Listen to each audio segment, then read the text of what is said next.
Dhaamsa koo gahini Oromoota maraan yoo lubbuun jiranne turullee wal garraa rakkatu itti gorii naaf jedhii garaa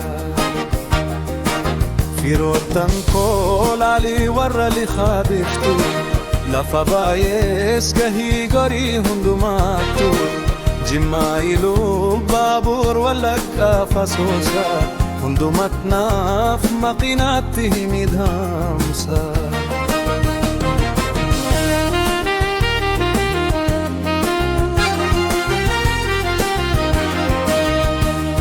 Lagaagi beekamaa shakkeelee kaagirtu Jimmaat garoottis dimmamtee akka gortu Afaan kan koo ta'ii himiif yaada kan koo hawwiin nu balbira lafaan taanus fagoo faginii nu hiruu karrii garaan muruu wal hin dhabnu garuu michuu baay'een qabaa liqaa biftuu irraa dhaamsa koo gahini Oromoota maraan yoo lubbuun jiranne turullee wal raraa rakkatu itti gorii naaf jedhin nagararaa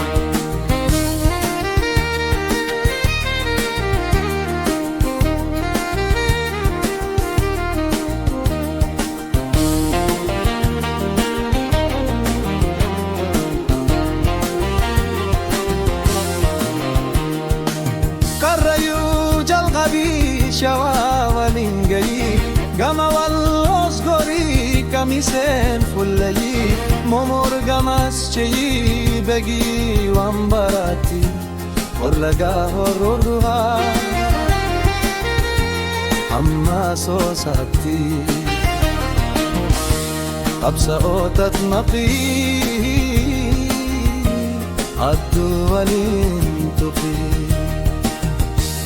imimmaan koo haqii michuu baay'een qabaa liqaa biftuu irraa dhaamsa koo gahini Oromoota maraan yoo lubbuun jiranne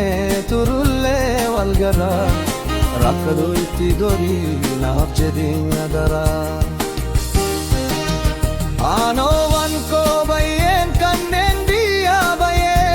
jiraachuu dadhabee rakkattoota ta'ee Keenyaaf Jibuutii Suudaanii rakkatu addunyaa cufatti naaf himii akka dirmatu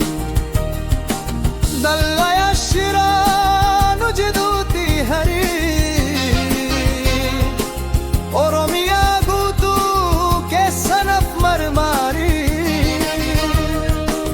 Kaabaa hamma kibbaa